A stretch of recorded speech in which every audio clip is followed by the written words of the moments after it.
this morning we've got County Executive David Morgan in here. Again, good to see you.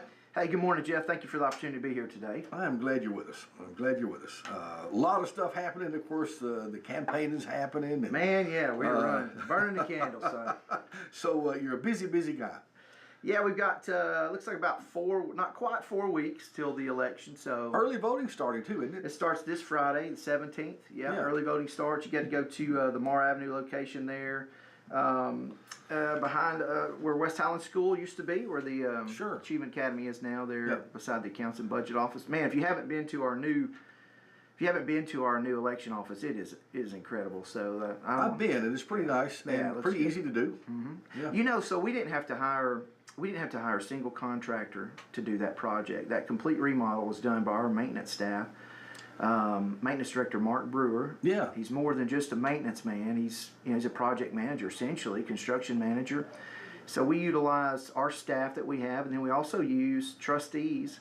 You know, a lot of these guys that are in jail, they have a lot of skills. You know, they've worked construction. Well, that's true. They fell on hard times, made some bad decisions, ended up in jail, and we find the ones that are trustworthy. That's why they're called trustees, and we get them out, let them work, and help us.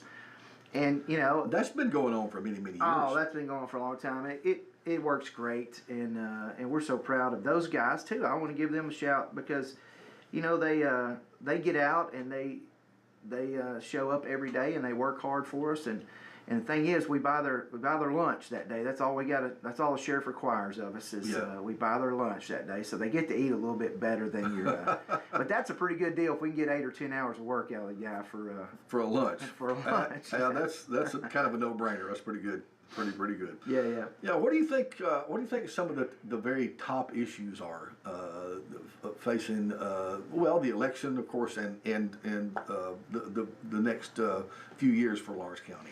Well, Jeff, growth is the challenge for us. You know, communities have to be growing or they're dying. There's just no neutral gear. As much as I want Lawrence County to stay the same forever, it's not possible. I can look back from my 47 years of living here, and it's not even close to what it was 15, 20 years ago. Right? Sure. So, no, it's not. Right. Change is inevitable, but growth is optional. And how we manage that growth really is going to dictate whether or not the change is progressive in the way that we want it to be. And we want to keep our identity. We want to keep our way of life. We want to keep who we are. We're an agriculture community, and we want to keep that in place. I mean, the #1 economic driver in Lawrence County is still agriculture. And so, man, if you've driven around Lawrence County in the last few weeks, the corn is almost 10 feet tall. It's unbelievable. All the crops are looking so good. Everything. So I know all the farmers are excited, but I want to keep that. So I think part of that is managing that growth is a big part, and there's a whole lot that spins off of that. You know, what kind of industry do we allow to come here? I know there's a lot of concern right now over data centers and things like that down the road. We're seeing a lot of that in the news today, and so those are things we're constantly thinking about, talking about, addressing. Well, let's talk about the data center. Oh, here we go. I'm sorry, but it's exploded. There's signs everywhere. Right. There's people concerned and understand, you know, that some of the alarm mentality, but I don't know. I would like for you to just kind of go back and maybe start from the beginning of that, because it is on top of people's minds, because it's had to be because of all the exposure that it's had. Oh my goodness, yeah.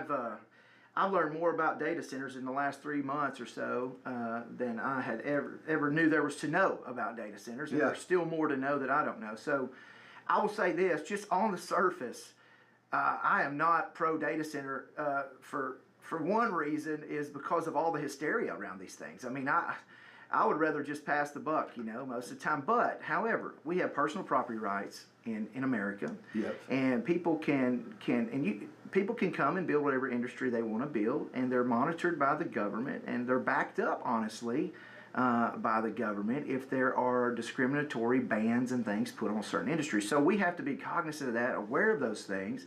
Now, from what I understand about the one that the city of Lawrenceburg approved just this last week for the construction project to begin, it's going to use anywhere from 30 to 60 gallons of water a day. Okay, Jeff, that's likely less than what the Morgan family uses. Okay, well, I've heard that too. Yeah, I've got, we take 6 showers at least a day in the summer. Our little boys, they have to take more than that because they get stinky in the summer. But and we're washing 4 or 5 loads of laundry a day. So we probably use more water than that ourselves. But so anyway, the water usage is not what. Here's the thing: in the midst of fear, people are afraid of what they don't understand, what they don't know. And I respect that and understand that. I'm the same way. But in the midst of fear, facts oftentimes get pushed to the side. Yeah. And what we're having go on is we're trying to compare apples to oranges here, not apples to apples, on the one that's currently permitted to be built here in the city of Lawrenceburg. So anyway, it'll have a chiller system on it, which is how you cool big buildings. Sure. That's how you heat and cool big buildings. We have a chiller at the courthouse. We have a chiller at Lawrence County High School. We have a chiller at the hospital. Most of the industries have a chiller. Yeah, most industries have that, and they use water to circulate through that chiller, and they cool the water with refrigerant, which is different than how your house works, but it's essentially the same thing. They cool the water with refrigerant, and they pump that cold water back into the inside of the building and run it through the evaporator coil where the fan is, and it pushes the cold air off of the cold water. Right? Sure. And they recirculate that, and that does not. There's some of that water evaporates throughout the process. You'll lose some of that. But overall, that water, so we're looking at about a 30,000 gallon fill up, okay, and that's less than than most swimming pools that people have. Right. If you have a deep end in your swimming pool. So yeah. Anyway, and as far as the grid goes, as far as the power grid goes, this is going to use about 1% of our available power in Lawrence County. Like, I'm not talking about what's being used and then what's available. I'm talking about like what is actually available to be used that isn't being used. It's going to use about 1% of that capacity. So that is nothing that LUS is worried about. From what I've spoken with them, it's not something they're worried about on the water side.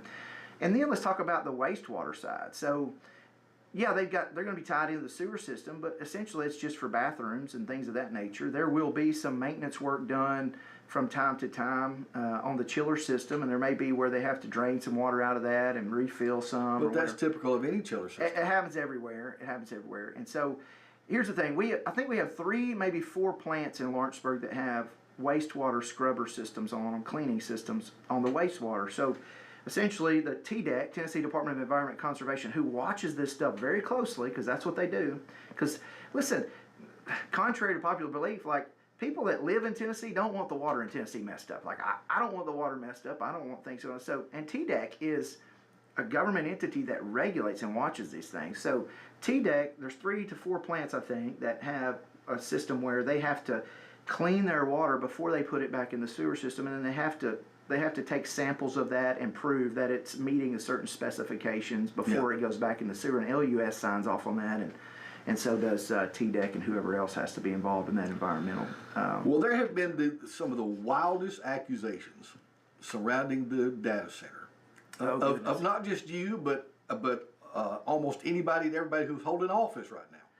That they've been paid off, that they've been this, that, and the other. I mean, just totally wild So stuff. you use the word accusations, and I might have used that word 2 months ago, but now I'm just going to use outright lies and propaganda, right? Yes. So it is what it is, and again, people, this is election time, and you don't, unfortunately, you don't see the best of humanity during election season. You see the worst of humanity during election season, and it's kind of where we are in this season right now. Right. Yeah. So, but here's the thing. Number one accusation that was made, now I've clarified it 1,000 times, is that I approved a data center, which is, there's nothing further from the truth. So, again, it was a City of Lawrenceburg project. The City of Lawrenceburg has zoning and codes, and they have the proper platform with the building committee to approve or disapprove of zoning changes. We don't have zoning and codes in the county government. So let me just explain civics just for a minute. If it's a municipal government, which is a city government, you got Lawrenceburg, you got St. Joe, you got Loretto, you got Etheridge. They have their own mayors, they have their own city councils, they have their own set of laws within that city limits.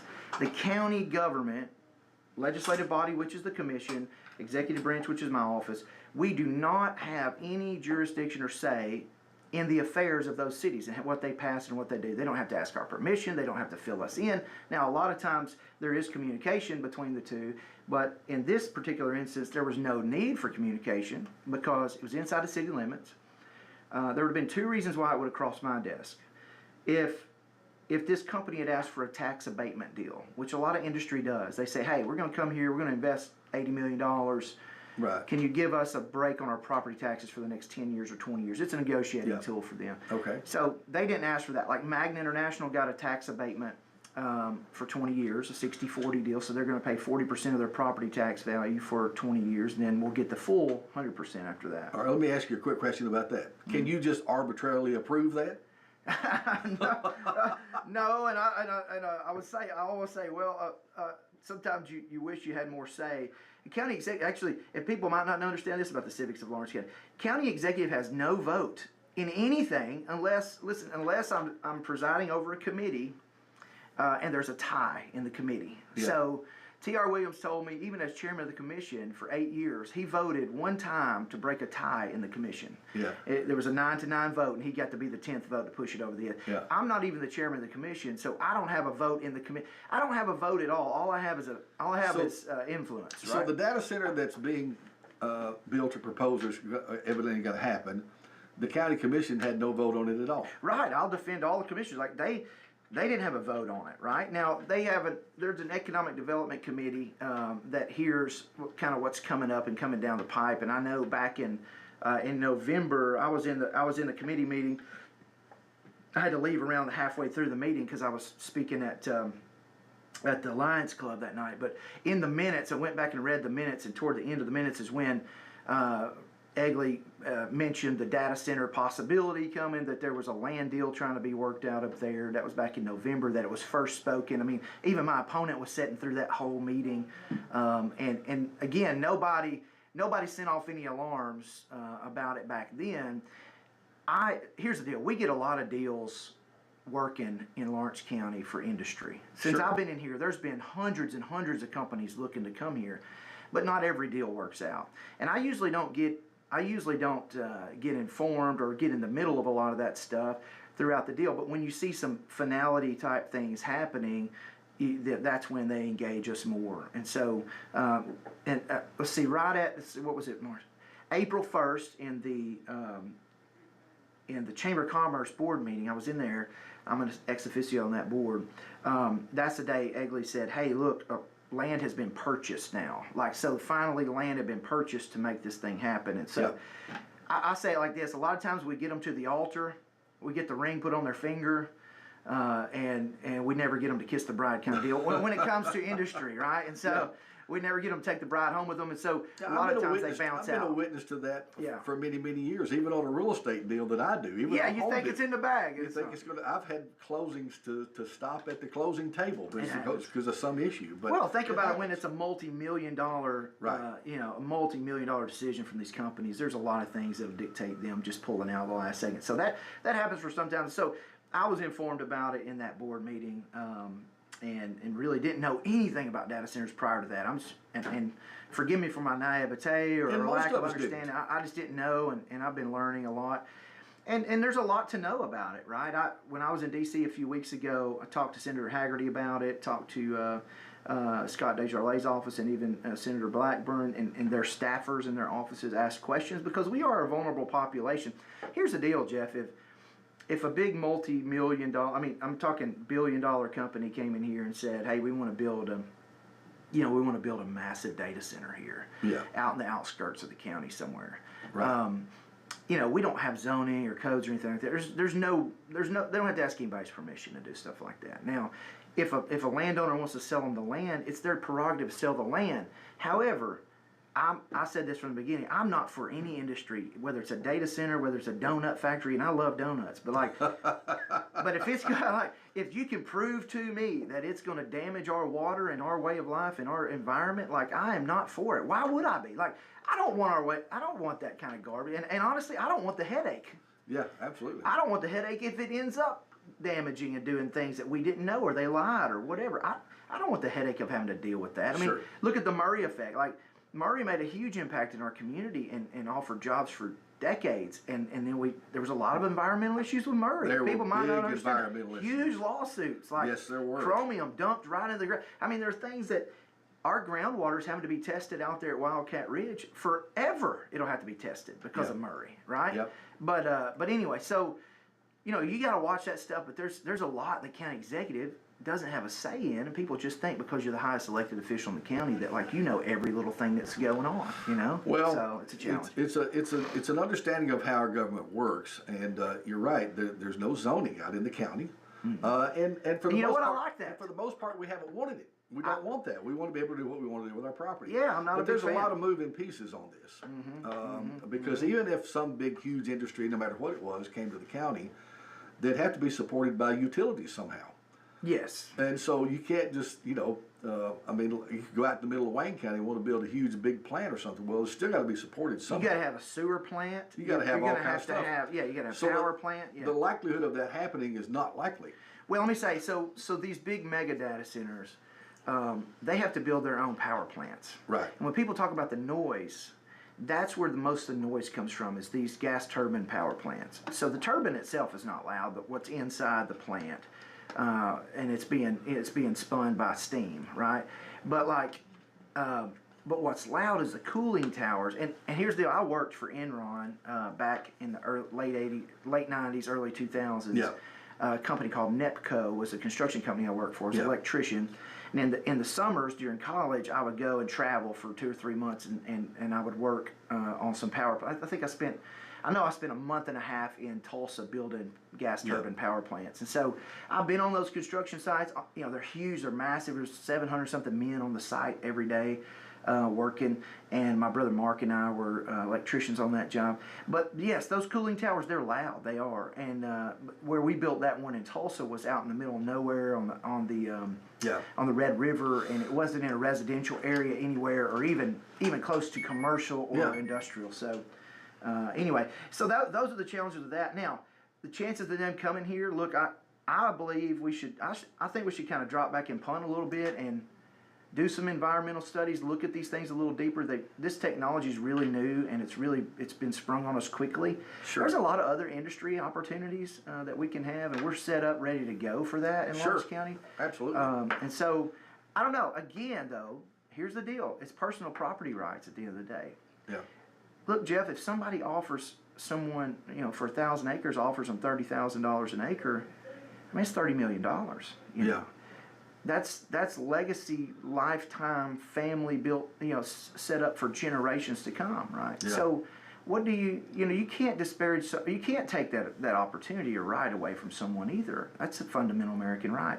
So there's a balance. We've got to look at, for the greater good of the community, what kind of common sense regulations do we look at and put in place? And we're doing that currently, and I've been talking. Goodness, I started a committee when I came into office called Property Development and Codes Committee. And the reason why I started that was every 4 years the commission has to vote up or down on adopting state building codes. Yeah. Of course, they vote no every time, and I agree with them. We should vote no on that because that creates an expansion of government we don't want.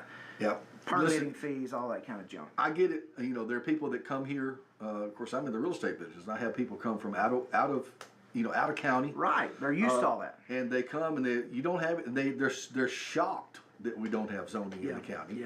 And then they're also pleasantly surprised, and they're glad. They're thankful they don't have to go ask for a permit to build a doghouse, right? So there you go. And I agree with that. So well, let me go back to that committee. So I started that committee.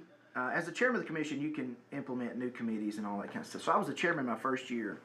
Well, that particular committee was set up for the main reason was we had when I was campaigning, we had neighborhoods that have roads built in them with 10 or 15 houses on it, and the county's never adopted the roads. So people were like, why won't the county adopt these roads? And I said, well, I'll check it out. I get in there, I'll find out.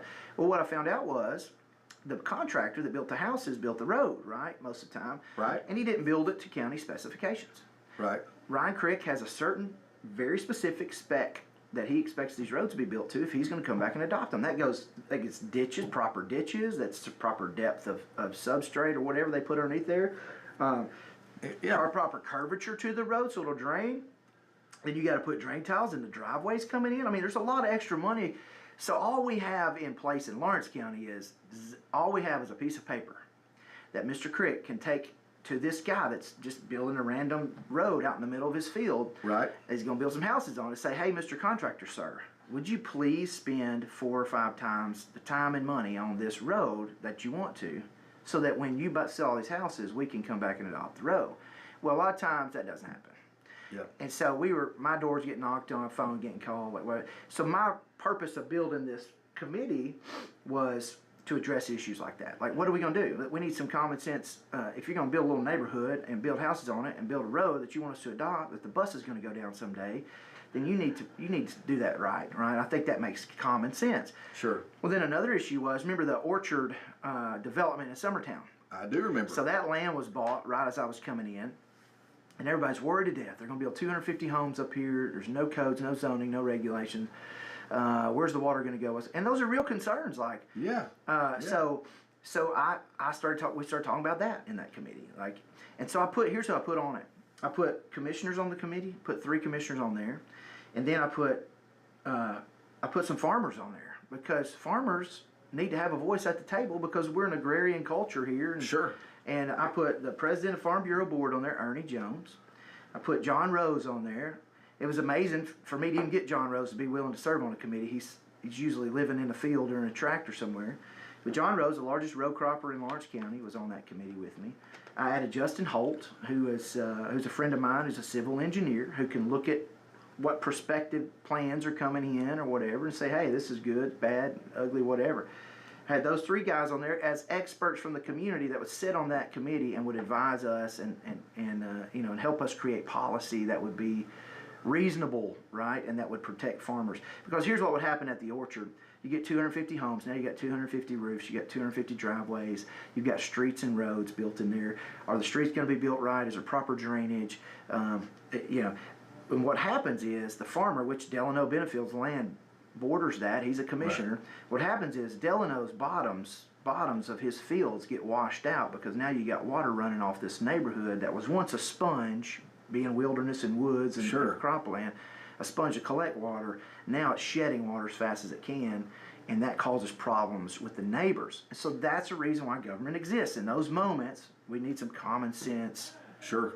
Laws in place. Makes sense. Right? Makes sense. So anyway, that's good. Well, what happened, I did not become the chairman after the first year. I lost it by 1 vote, and I had done some house cleaning on some committees that first year in, and it cost me with some people, and there were few phone calls, few lies being told. Just to be honest with you, it's politics. I mean, a few lies were spread around. I had to threaten to one of my commissioners, with legal action if he kept lying in electioneering. You know what I mean, to move elections. So it was what it was, a little contentious. So I did lose it by 1 vote, but I found that to be a blessing, because about half the county executives in Tennessee do not chair the commissions.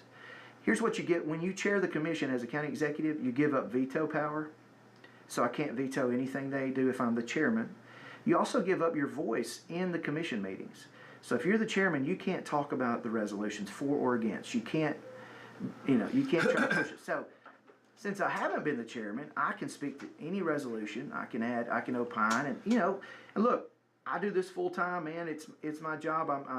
I'm not always more informed on an issue, but a lot of times I'm just as informed as commissioners are, or maybe more informed, because I've been doing the research and doing the work, putting in the time. Well, the commissioners are certainly part-time.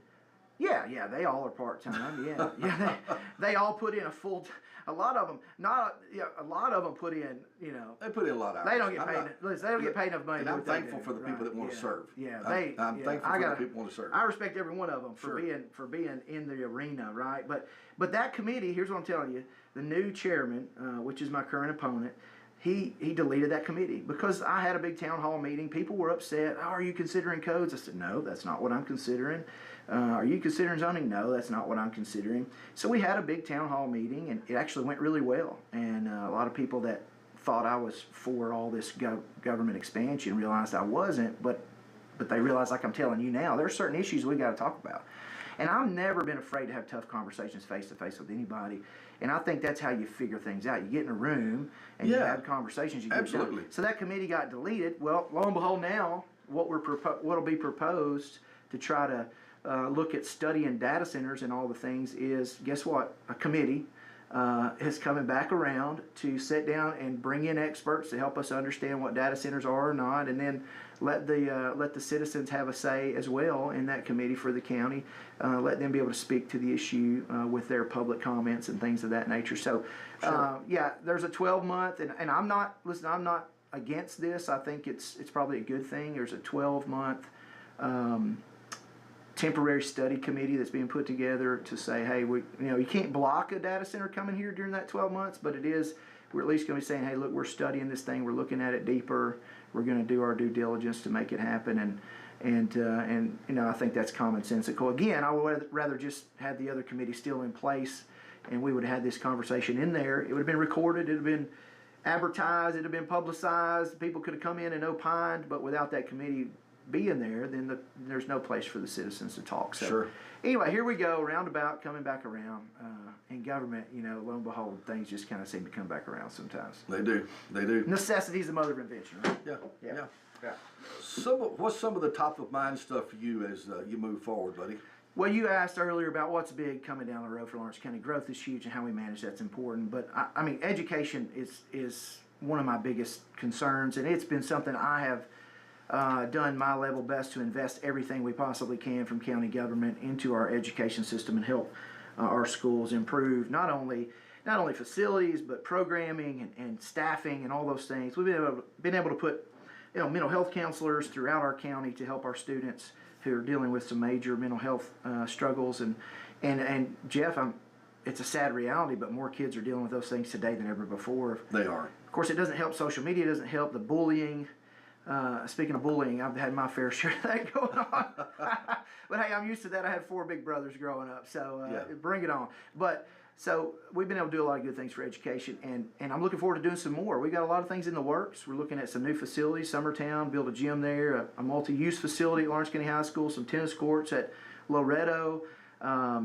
Here's the deal. I don't think me or the commission have to be the people that know everything on how to do education. We've got a competent school board, and we've got a very competent and professional leader in Michael Atkins, and I think we trust them, and we trust but verify, and see what they need, and our responsibility as county government is to provide for their needs. And so it's one of the things we get to do that has a legacy effect tied to it. Absolutely. When you invest in a child, your return on investment is unmeasurable, really, and it can make the biggest difference in the world in their life. And so, all right, excited about education.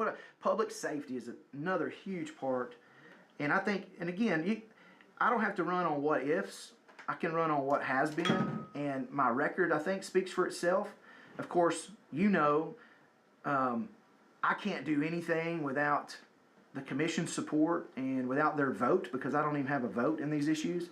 But what I do is I propose legislation, propose action, and we deliberate and talk about it, and they help me get that thing across the finish line. So, right.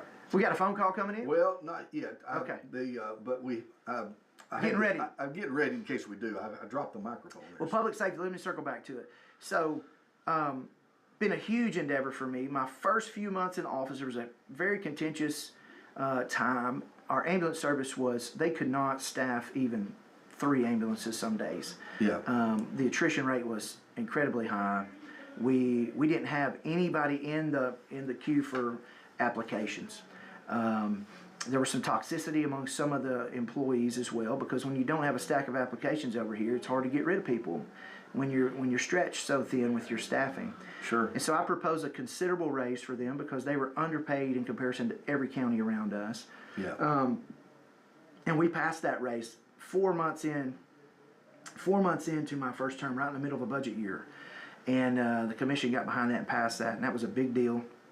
And it made a huge difference for us. We became fully staffed shortly after that, and now it's such a needed service, too. Well, we have to provide it by law, right? So, some days it's like trying to figure it out and balance it all. It's like, man, some days I wish there's somebody else could do our ambulance service, right? But it's not always a good scenario. In Wayne County, Murray Regional Hospital took over their ambulance service years ago, and then they basically shut down their hospital because they would take take the patients north to Murray Regional. The same thing happened in Lewis County and various other counties. So we need to keep running our own ambulance service and figure out the best way to pay for it, and constantly working on that. Well, if you want to take a phone call, we can. Let's go for it. And good morning, you're on with us.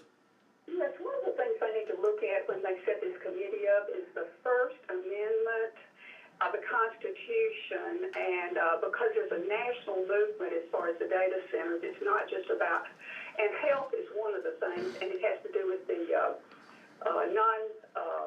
anyway, it's where you don't share the information with the people. But one of the questions I have is, since the population, I think it's about 3/4 outside the city limits, how does he plan making sure everybody's incorporated? Is it north-south of the city, east-west? Is it the smaller communities population-wise? Or exactly how does he go about this rather than people just coming to them? And I've tried to watch those. I used to teach work groups. That's not, somebody getting up and talking 90% of the time is not a conversation. Where other people get 5 minutes, I know. But anyway, I just wondered how that worked. Thank you. I'm not sure what that question was. I got it. You got it? Yeah, hey, great You question. lost Great me. question. So again, you talk about First Amendment first thing. So that's the reason why. So there's a law in Tennessee called the Sunshine Law. That means I cannot talk to commissioners about how they're going to vote, try to sway them to vote on an individual basis. I can't do that, or even in a group without the public being in the room. So that law is easily broken if you're not careful. Among the commissioners, they're not allowed to do that, have that conversation either. But so you create committees with commissioners, and the commissioners are representatives. This answers your question about the unincorporated parts of the county. So there's 18 different districts. The commissioners are representatives of those 18 districts. And so you put commissioners on the committee, and I would bring in as well experts, people that are in the know or are going to be involved in decisions. Somebody representing LUS would need to be in that conversation because they're the first people that a data center is going to contact, right? Can we get power? Can we tie into the grid if we create our own power? Those kind of conversations will be had in there. You create a committee because by law there are rules about how to govern committees. Like, we have to post it in the newspaper and on Facebook and on our website so many days before the committee meets. Yeah. We have to post the agenda so people can be prepared to have discussions about what's on the agenda. This is the reason why I had the Property Development and Codes Committee, because I wanted to have an official committee. So then there's rules about how that committee works. The public has to have the opportunity to speak in that committee meeting. Sure. And that's great, right? So, and then also you've got to record it. We now, since I've been in office and people talk about transparency, I proposed to the commission to adopt a program called Civics Plus, which actually makes everything we do way more transparent. It posts the minutes online. People can have access to those. People can have access to the videos from the meetings, where before we didn't have videos. We had minutes, but that was it. And you'd have to request them from the office and get them mailed to you or whatever, show up and pick them up. So now we're more transparent than we've ever been. Every discussion is online. And we invite people to come to those meetings. The deal is, here's the deal, Jeff. People just don't come to that stuff. Well, the technology's there if you want to access it. Right, you can watch it from home if you want. But people don't show up. I mean, we post it, we put it on the website, we put it in the newspaper, everywhere we possibly can put it. And people don't come to those meetings. And say there's a handful, there's 2 or 3. I'll tell you, one new guy that's moved here from up north, John Use Basic is his name. He's been at every committee meeting for the last year, I'd say. Yeah. And he's become somebody I trust. I like his opinion. Like, he's concerned. Like, he's involved. He comes, and we don't have a ton of them. We have 5 or 6 committee meetings every 2 months. Yeah.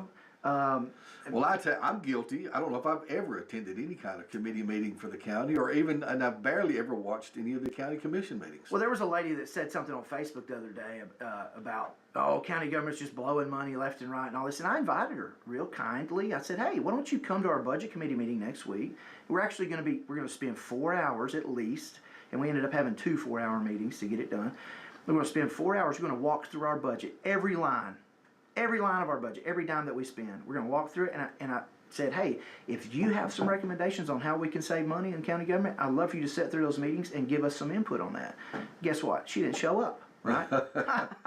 So it's arduous work. Like it's a difficult task to balance all this out. But anyway, people they don't get involved till after. Hindsight's 20/20 for a lot of them, and they get involved after the hysteria and after the fear mongering has been done. People start, raising the red flags on things, and that's just human nature, isn't it? I mean, I've done that plenty in my life, but again, there are governing laws and rules to committees. That's why you have official committees to have things discussed. Sure. Yeah, Sure. yeah. Representation. That's it. And opportunity and transparency is very important, and and I'm all about that. Listen, I've been advised by more than one person to quit responding to stuff on social media. But I feel an obligation sometimes, as a county executive, that if people are asking me a question and they're tagging my name, Yeah. they're citizens that just want to know. And so I'm going to answer that question. Sure. Some people, it's a private message to them, say, hey, I want to answer this privately, Right. Because, but a lot of times I get on there and of course, my friend, one friend's a PR person. You were a PR guy for DRM back in the day, I remember. Back in the day, yes. So PR person, and she's just like, David, we're going to stay off of Facebook, and I'm like, well, it is the modern day newspaper. It's the place to communicate. It is, but it's also the place where there's tremendous amount of misinformation and just out and out, mistruths. Well, lies. Let's just put it like it is. The Bible really it. simplifies. It's 4 letters. It's just lies, and it's outright lies, and it's fabrication. It's there's a lot of bullying that goes on social media, right? We've had, if you look, there's a lot of children that have found themselves in a suicidal state of mind because of being abused on social media. And it can be cruel. We've seen story after story about that, and people just think they have the carte blanche opportunity to say whatever they want because you're not standing at looking somebody eye to eye like it was back in my day in the 80s and 90s. Eventually there was a line that you couldn't cross without consequence, and so I try to be as humble as I can on there. I try to be as thoughtful as I can. Not everybody knows the facts, and a lot of people are truly afraid of things. They sure are. Yeah. A lot of people live in constant fear, Jeff, and I just don't. I don't live that way because I know what God's Word says. I know who I am in Christ, and I know the Bible says God has not given us a spirit of fear, but a power, love, and a sound mind. Well, how do we have a sound mind? One, you got to know the truth. Sure.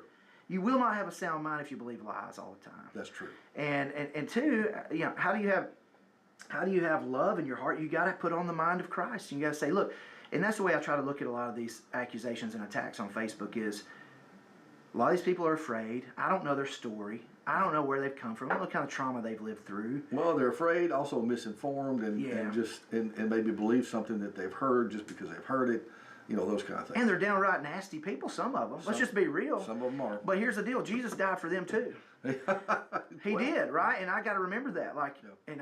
So when as much as I want to maybe work up some dust with a few of them. The Apostle Paul was a nasty person. He was till he encountered the Lord. Yeah, he was a And so what do we do? He was a nasty person. Do we go on being nasty, or do we learn to have common sense, love for one another? So anyway, I feel like I need to respond to some of that. I try not to get caught up in the tit for tat, and some people are beyond discussion, right? They're just unreasonable. And I had a good word today. Yeah, what's that? I'll give you this word, and Word of the day. The word of the day was implacable. Have you ever used that word? It's not.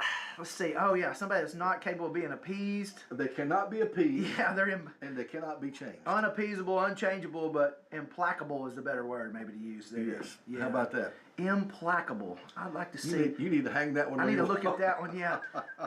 Where does it derive from? I wonder what the conjunction there is of former words. But anyway, implacable resistance. Okay. Yeah. Implacable. I like that. I'm going to start using that. There you go. And, I thought of you actually when I saw that word. Yeah. Well, there's a lot of those out there, but here's the deal. You never know what people are dealing with. Listen, some people have major mental health issues. Yeah. I mean, some people are obsessive. Yeah. Obsessing. And honestly, I'm a little concerned with some of the behavior I've seen out of certain people because, not only do these individuals and one or two in particular post something constantly about me that are lies. They're just telling lies. But this same individual also private messages my wife and my son and talks trash to them. And it's just it's beyond the pale, and like, it's just, I don't know. It actually embarrasses me for our community. Yeah. That we would have this kind of lies and negativity being spread during a campaign. Yeah. And look, I respect any public servant. I respect my opponent Shane Eaton for getting in the arena, for running for office, Sure. For being a commissioner for 3 terms. I respect that, man, more than ever before. And you will never truly respect it unless you've sat in that room or sat in those seats or sat in my chair and done what we do. You won't respect it the same way that we do. Yeah. It's a very small fraternity of people that's been in county government, and I make my phone calls to T.R. Williams, to Steve Hill, to my other county mayor friends that have been in office a long time, Bill Newman and Mike Kinney and Jim Manguvit over in Wayne County. These are other county mayors, other counties. You know, some days I'm like, man, how did you get through this stuff? And county commissioners as well. County commissioners, They have to take it on the chin in their community sometimes. They know. They do. And as they should. I mean, and honestly, they are the representatives. They're the ones that have a vote. Like, That's right. At the end of the day, I don't even have a vote. And you'll see stuff coming out. But some of the commissioners pass a lot on the vote. They don't vote. Yeah. One in particular, and I sat back just biting my tongue because I wish I had a vote. You know. Yeah. It's like, man, how are you just gonna pass on a vote on that? Like, vote on it. You know. That's what you're here for. So anyway. Yeah. It is what it is. I love doing what I do. I'd really love to do it again, Jeff. And I'm here today as a candidate. And I just want to say it has been one of the greatest privileges of my life, regardless of all the negative junk that I'm going through right now. It has been one of the greatest privileges of my life to be able to make decisions to help Lawrence County. We have had, unequivocally, any way you measure it, we have had the best 4 years in the history of our county. Yeah. Hands down. And I had a little bit to do with that, just a small bit. The commission had a lot to do with that, and I commend them for that. I'm the tip of the spear as far as connecting and seeing things come out, as far as initiating a lot of legislation with the commission, opportunities with the commission. But they're the ones that sit down in committee meetings, some that I'm in and on and serve on, and some that I don't. And they help hash out decisions and make it happen. They're the ones that vote. But we have had unequivocally the best 4 years in the history of our county. The largest industrial investment ever in county history, money-wise. Over $200 million, Magna International invested in Lawrence County. We gave them a tax abatement for 60-40 for 20 years. But guess what? We're getting 40%. 40% of $200 million taxable level. So that's better than 100% of nothing before they came here, right? Sure. People say, well, I wish I could get a 60-40 deal. Well, give us $200 million worth of taxable property, right? Give us 200 jobs. And then we'll talk about a tax deal, right? So, so anyway, proud of that. We have invested more money in roads in these 4 years than ever in the history of our county. The last road building program was back 28 years ago. It was $2 million that the county borrowed to put into roads. We put $6 million in. The state added another $3.2 million. We put $9.2 million in roads in Lawrence County in the last 4 years. Jeff, we haven't, in the last 28 years combined, we haven't been able to spend. Essentially, we haven't been able to spend that kind of money on roads in our budget, right? Sure. So that's incredible. Ryan Crick has done an incredible job. His team is awesome. They're top notch, best in the state, in my opinion. And we're seeing improvements on our county roads. Let me dispel this fact too that people don't, or this rumor that people don't understand. City streets are not county roads. State highways are not county roads. So if you see a state highway sign on the road, it's a state highway. They're responsible for paving that road. Yeah. If it's a city street, Springer Road, let me just tell everybody, Springer Road is not a Lawrence County, it's not Ryan Crick's responsibility to pave and maintain Springer Road. It is in Lawrence County, but it is a city street. And because city governments can tax us too with property taxes, they are responsible for the streets inside the city limits. True story. I had a really close person in my life say something the other day about that. Well, these roads in Lawrenceburg are terrible. I don't know. I'm going to vote for that Crick guy again. I said, well, he's the only one you can vote for. He doesn't have an opponent.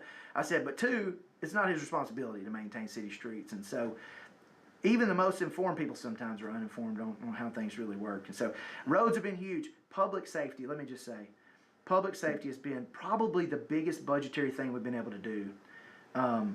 We've been able to fund our volunteer fire departments at an unprecedented level. They were losing members. They couldn't even they didn't have time to get to, they were let me just say the response times were getting longer and longer because they didn't have enough volunteers. Sure. The older men that had been in it, man, from the time they were 18 years old, they're in their 50s and 60s now, and they were, they're exhausted. There's a lot of things going on in their lives. Sure. And so we've been able to create full-time, during the daytime hours throughout the week, we have county firemen Right. on staff. Right. Jeff, it's cut our response times down from 20 minutes sometimes down to 2 or 3 minutes because we got them sitting in the fire hall. They jump in the truck, boom, they're on the scene. Yeah. That's for car accidents. That's for lift assist out in the county. It's for fires. I mean, it's anything. A lot of EMR calls they do, emergency medical Right. response. And so, very proud of that. The sheriff's department. I don't know if they're fully staffed right now, but they have been in the last year and a couple different occasions. And I'm very proud of what they're doing and how we've been able to staff them. So again, monumental things have happened in our county. Unprecedented investment in education as well. Right. And in buildings, we gave them $12 million 2 years ago to do expansions and things that they needed to do. And you've seen a lot of that come to pass. Right. So, man, I could go on and on. I would say some big things I'm concerned about is how to protect farmland moving forward with the growth that we're seeing. I'm a farmer myself. I want to protect farmland, and I want my children to have the land we have, and I don't want it to be changed. I want it to look like it, with improvements, I want it to look like it does today, Okay. 40 years from now. So anyway, I could go on and on about all the plans and things we got laid out ahead of us, but it's been a great 4 years. Good deal. Good deal. Let's see. I was looking at. I've just now pulled it up. We've had a few people that have Some text questions. from text in. Let's see.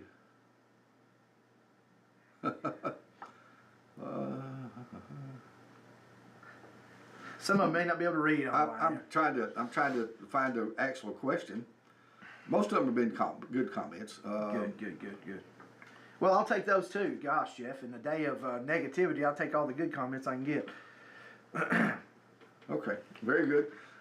It's 8:56. We've got 3 or 4 minutes left before right. before we have to go. But I was going to ask if people want to, you've got a public office, of course, and if people did have a concern, they could contact your office, I'm sure. Yeah, for sure. You can call my office. It's 931-766-4010. You can also email me at dmorgan@lawrencecountytn.gov, dmorgan@lawrencecountytn.gov. You can also call my cell phone if you want. It's all over the internet, so I have no problem telling it here, 931-242-0954. If I do not answer the phone, I will leave me a voicemail and I will call you back. Text message is the best way to get a hold of me in the moment. If I'm in a meeting or something, I can read that text and I can respond to you a lot of times.